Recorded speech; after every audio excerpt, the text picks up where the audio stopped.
మోహన్ బాబు గారు ఉన్నారు. మోహన్ బాబు అంటే వాళ్ళ జూనియర్ కింద లెక్క కదా. అంటే నేను అనేది 80+. చంద్రమోహన్ గారు కూడా వెళ్ళిపోయారు. మురళీమోహన్ గారు అంత డిసిప్లిన్ కదా, పూజ మాలేయటం, లైఫ్ డిసిప్లిన్ గా ఉండటంతో పాటు జీన్స్ కూడా ప్లే చేస్తాలేండి. ఇప్పుడు ఫాదర్ కి మదర్ కి బీపీ అవన్నీ ఉన్నాయి, అవన్నీ మనకి ఆటోమేటిక్ వచ్చేస్తాయి. ఆయన బాగా ఫాదర్ మదర్ అంతా 100 years ఇది. ఆ జీన్స్ ఆయన కూడా ట్రాన్స్ఫర్ అయినాయి. ఆయన చూసి చాలా నేర్చుకోవాలండి ఇండస్ట్రీలో ఉండి. అసలు ఒకళ్ళని పల్లెత్తి మాట అంటాం కానీ అసలు వెల్ బిహేవ్డ్, అసలు ఆ బిహేవియర్ ఉంటే మనం కూడా ఎక్కడో ఉంటాం. నేను ఆయన కలిసి తెలుగుదేశం చాలా రోజులు తిరిగామండి, రాష్ట్రం అంతా 2 elections తిరిగాను ఆయనతో పాటు. అప్పుడు ఆయన బాగా దగ్గరుండి బాగా ఇద్దరం అవకాశం అంటే ఒకే రూమ్ లో ఉండేవాళ్ళం. ఆయన పొద్దునే 4:30 లేచిపోయి 1 గంటన్నర పూజ చేసేవారు. ఆయన రెడీ అయిపోయి పూజ దగ్గర కూర్చుని ముందు నన్ను లేపేవారు అనమాట, నువ్వు కూడా రెడీ అవ్వాలని. నేను రెడీ అయ్యాడికి ఆయన పూజ అయ్యేది రోజు ఎవ్రీడే. ఎంత రాత్రి 12-1 గంట అయినా మార్నింగ్ 4:35 లేచి గంట పూజ చేయాల్సింది. అంటే నిద్ర తక్కువైనా సరే ఆయన మాత్రం అసలు మార్నింగ్ లేచే టైం మాత్రం మారదు అనమాట. లెజెండ్స్ ఊరికే ఎవరు కదా, మోహన్ బాబు ఉన్నారు, ఆయన అంతే 5ంటికి లేస్తారు, కంపల్సరీ ఎక్సర్సైజ్ చేస్తారు. ఆయన టైట్స్ చూస్తున్నట్టున్నారా? మోహన్ బాబు గారు చూసేవాళ్ళ? చూసేవాడిని అండి. ఇప్పుడు హరి అని తను చూస్తున్నాను. అప్పుడు మోహన్ బాబు తోటి విష్ణు అందరూ చూసాం. వీళ్ళిద్దరి రైవల్రీ నిజంగా ఎంతవరకు నిజం? చిరంజీవి వర్సెస్ మోహన్ బాబు అనేది ఎప్పుడు మించో చాలా కాలంగా ఒక డిస్కషన్ టాపిక్ అది. అవును, అది మనకెందుకు, వాళ్ళు డిస్కస్ చేసుకుంటారు. మీరు దగ్గరుండి చూసారు కదా, నిజంగా చూసినందుకే అవన్నీ మనకెందుకు అంట. ఇద్దరు మధ్య ఉండి ఫోటోలు దిగినవి ఉండే మీరు. అన్నయ్య పెద్ద అన్నయ్య కదా, నాకు పెద్దరాయుడు బ్రేక్ కదండి. పెద్ద అన్నయ్య అంటారా మోహన్ బాబు? పెద్ద అన్నయ్య అంట. ఓకే. అంటే నాకు పెద్దరాయుడు నాకు బ్రేక్ అండి. ప్లస్ విష్ణు కూడా నాకు బాగా క్లోజ్ అండి. ఆయన డిసిప్లిన్ కూడా నాకు బాగా నచ్చుతుంది. ఆయన కూడా 5 o'clock జిమ్, అంతే 9:30 బెడ్. అసలు అంత డిసిప్లిన్ గా అటు స్కూల్ చూసుకుంటా, ఇటు హీరోగా, అటు ప్రొడక్షన్ చూసుకుంటా చాలా చేస్తాడు ఆయన. ఒక రోజు ఇన్ని చేయొచ్చు అన్నట్టు ఉంటుంది విష్ణుతో. అందరూ ఎవరి కాళ్ళు ఆ క్వాలిటీ లేకపోతే అసలు ఎవరైనా కష్టపడాల్సిందండి, అసలు వేరే దారే లేదు ఇక్కడ. అడ్డదారి ఎంత డబ్బు ఉన్న వాళ్ళైనా సరే, వాళ్ళకి డబ్బు ఉంది అంటే గోల్డెన్ స్పూన్ తో పుట్టారు వీళ్ళు అని చెప్పేసి నాకు రానా చెప్పాడు సార్. బాహుబలికి బాగా లావయ్యి మళ్ళీ నేనే రాజు నేనే మంత్రి చిక్కిపోయి ఏమన్నా ఇంత జిమ్లో నేను చూసేవాడిని. రోజు అపోలో జిమ్కి వచ్చారు, విపరీతంగా ట్రైనర్ పెట్టుకుని పెద్ద పెద్ద వెయిట్లు మోసి. ఏమన్నా పుట్టింది గోల్డ్ స్పూన్తో, ఎందుకని అంత కష్టపడతారు, నేనే పడినంత కష్టం అన్నా. ఇంత కష్టపడకపోతే ఆ గోల్డ్ స్పూన్ దొబ్బుద్ది అబ్బాయి అన్నాడు.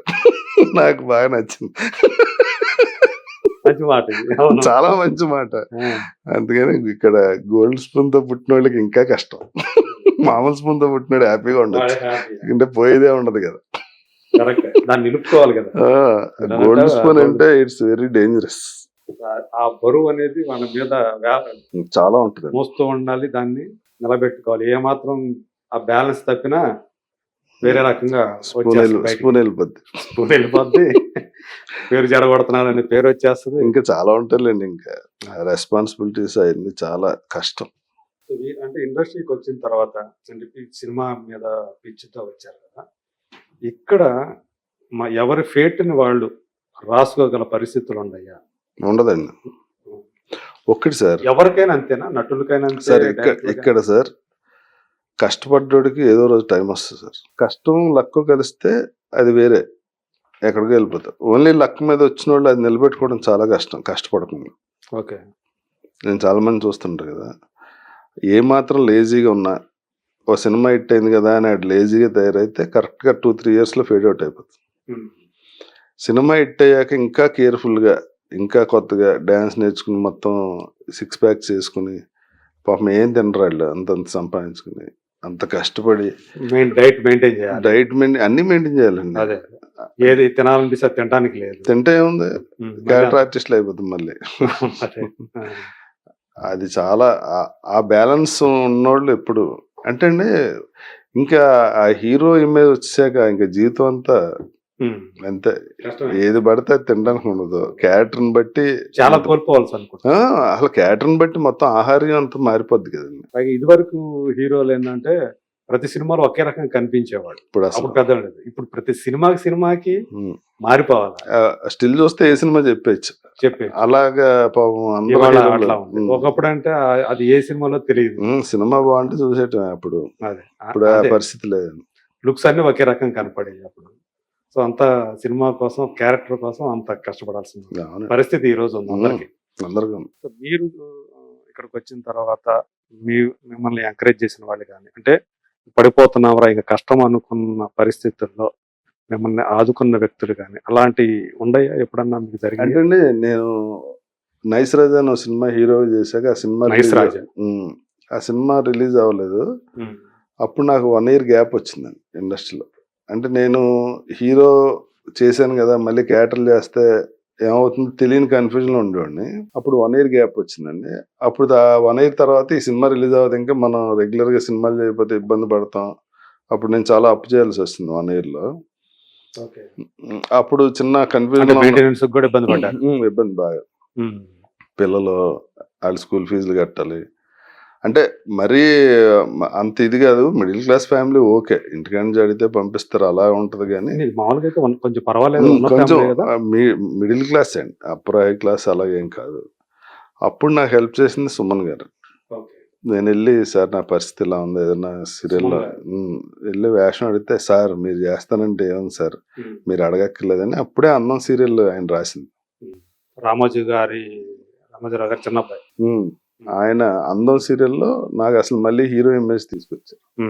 అందులో ఒక సాంగ్స్ ఉంటాయి, సినిమాలో అందం అనేది ఇంకా అసలు నెక్స్ట్ లెవెల్. పాపం కరెక్ట్ గా నేను ఇబ్బంది పడుతున్నానని తెలిసి ఆయన రాశారు. తర్వాత ఈనాటి రామాయణం అని ఒక ఉంటే ఏవిఎం వాళ్ళు ప్రొడ్యూసర్స్ అండి, సితారా నేను దానికి కూడా ఈ అబ్బాయిని పెట్టుకోండి అని చెప్పి ఆ రోజు నాకు బాగా హెల్ప్ చేసింది సుమన్ గారు. అప్పుడు నిజంగానే మీకు అన్నట్టుగానే అవి బాగా మళ్ళీ మీరు నిలదొక్కుకోవడానికి. అవునండి, ఆ సీరియల్ వచ్చాక మళ్ళీ సినిమాలు వచ్చినాయి. బాగా చేస్తున్నాడు, బాగా మంచి పాపులారిటీ. అవునండి, ఇంటింటికి రాజారావు అదే సుందర్ సుందర్ అంటారు నాకు, ఎప్పుడు సుందర్ రావు అంటే అంత గుర్తుండిపోయింది ఆ క్యారెక్టర్, ఆ సీరియల్ అనేది మన ఇంటింటికి పరిచయం చేసి. ఏదైనా అంటే సినిమాది ఒక ఎత్తు, సీరియల్స్ ఇంకొక ఎత్తు అంటారు. 100% అండి. ఇప్పుడు సీరియల్స్ లో సక్సెస్ అయిన వాళ్ళు సినిమాలో చాలా తక్కువ సక్సెస్ అవుతారు. ఎందుకంటే సార్ ఈ సీరియల్ ఛానల్లో మనం ఇంట్లో కూర్చుంటే వచ్చేస్తుంది ఫ్రీగా, బోర్ కొడితే మన ఛానల్ మార్చేయచ్చు. సీరియల్లో మిమ్మల్ని రాజారవీంద్రగా గుర్తుపెట్టుకోరాళ్ళు, ఆ సీరియల్లో నా క్యారెక్టర్ పేరు ఏది ఉందో దాన్నే గుర్తుపెట్టుకుంటారు. దానిలాగే ఉంటుంది. అక్కడ క్యారెక్టర్ డామినేట్ చేస్తుంది, మన పర్సనల్ ఇమేజ్ అక్కడ ఏం ఉండదు. మన పర్సనల్ పేరుతో పిలవడు అసలు, బయట నన్ను సుందరనే పిలిచారు. సినిమా అలా కాదండి, టైం పెట్టుకుని ఫ్యామిలీతో వెళ్ళి 2000-3000 ఖర్చు పెట్టి కారు పార్కింగ్ ఫీజు కట్టుకుని వచ్చి చూసినప్పుడు అక్కడ కనిపించినోడు ప్రతి ఒడికి వాల్యూ ఉంటుంది. ఆ సినిమా హిట్ అయితే రెమ్యునరేషన్ వేల నుంచి లక్షలకు వెళ్ళొచ్చు, లక్షల నుంచి కోట్లకు వెళ్ళొచ్చు. టీవీకి ఎంత హిట్ అయినా ఇంకో 1000 పెంచమంటే తీసేస్తారు. ఎందుకంటే ఆడికి ఎపిసోడ్కి బడ్జెట్ అంతకన్నా ఉండదు, అంత తేడా ఉంటుందండి. ఇప్పుడు ఫ్రీగా చూడటం అలవాటు పడి టీవీలో ఆడి సినిమాలో కనిపిస్తే ఇరిటేషన్ వస్తుంది. డబుల్ బెడ్ చూసినప్పుడు ఈ టీవీలో కనిపించినవాడు సినిమాలో కనిపించాడు అనుకోండి, మనకు తెలియకుండా చిన్న అటు చేసి క్యారెక్టర్ ప్లే చేసి దాని మీద మనకి ఓ రకమైన ఇంప్రెషన్ వచ్చేస్తుంది. అంటే వ్యతిరేక భావన వచ్చేస్తారు. వ్యతిరేక భావన రాదండి, ఇది మనకి ఇంటికాడ కనిపిస్తాడు కదా రోజు, డబుల్ బెడ్ చూసినా ఆడే కనిపిస్తే చిన్న కంఫర్ట్, అంత కంఫర్ట్ గా ఫీల్ అవ్వరు ఆడే. మళ్ళీ ఇక్కడ కూడా ఈయన అన్నట్టు వస్తుంది, గ్యారంటీగా వస్తుంది. ఈ ఇమేజ్ టోటల్ వేర్ అండి, ఆ ఇమేజ్ టోటల్ వేర్. అంటే మీరు దేన్ని ఎంజాయ్ చేశారు ఎక్కువ?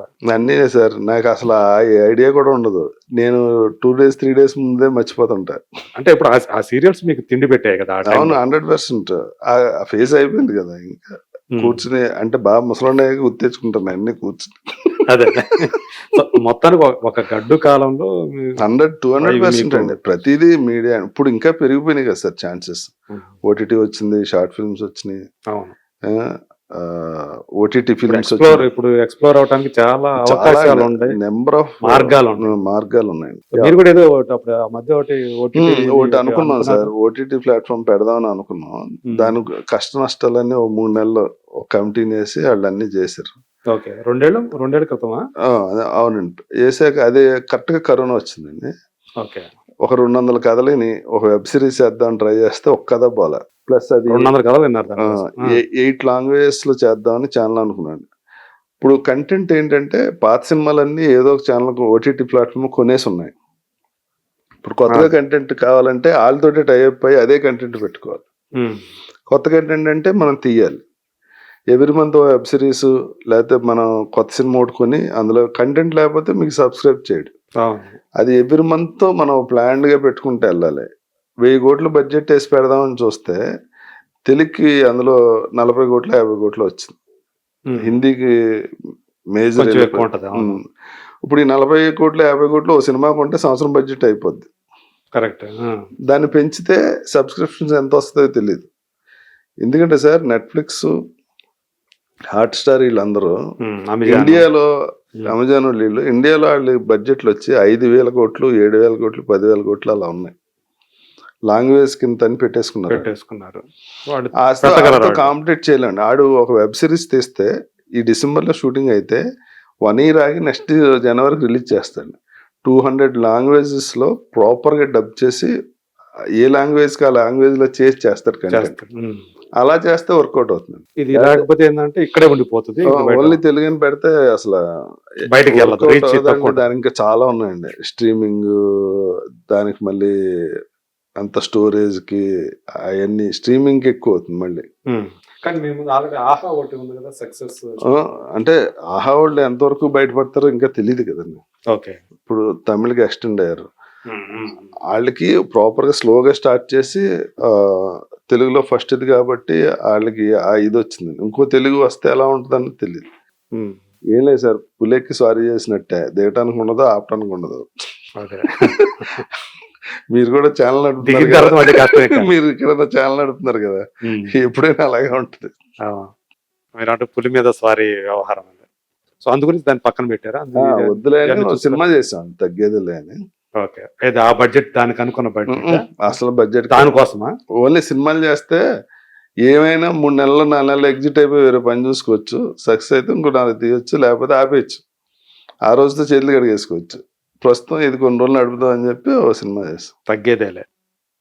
దాని మరి ఏంటి ఏమైంది? నవీన్ చంద్ర అని మన దండుపాళెం గ్యాంగ్ ని పెట్టి ఆ దండుపాళెం డైరెక్టర్ గారు చేశారండి, శ్రీనివాసరాజు. అది యావరేజ్. దాంతో ఇంకా సర్లే కొంచెం గ్యాప్ తీసుకుని పెద్ద సినిమాలు చేద్దాం, చిన్న సినిమాలు చేద్దాం. అంటే డబ్బులు పోయినాయా వచ్చినాయా ఏమన్నా సరిపోయినాయా? అంటే పర్లేదండి, అంటే కొంత పోయింది. మొత్తానికి అంటే ప్రొడక్షన్ అయితే కంటిన్యూ చేయాలని ఉంది. అంటే ఇప్పుడు పెద్ద సినిమా చేయాలన్నా ఇప్పుడు సినిమాది ఏంటో ఇప్పుడున్న పరిస్థితుల్లో ఏం అర్థం కావట్లేదు సార్. ఎలా అంటే ఇంతవరకు ఓటీటీ వాళ్ళు బాగా పెట్టి కొన్నారు. ఇక్కడ నుంచి వాళ్ళకి కూడా బడ్జెట్లు ఈ రేంజ్ పెరిగి వెళ్ళి వాళ్ళకి బడ్జెట్లు తగ్గినాయి. ఏ సినిమా కొంటారు వాళ్ళు, ఏ సినిమా కొనరు. హిందీ డబ్బింగ్ కొంటున్నారు, శాటిలైట్లు కొంటున్నారు, ఎంత వచ్చింది కదా. ఇప్పుడు అవన్నీ ఈ సంవత్సరం నుంచి తగ్గించే పరిస్థితి ఉంది.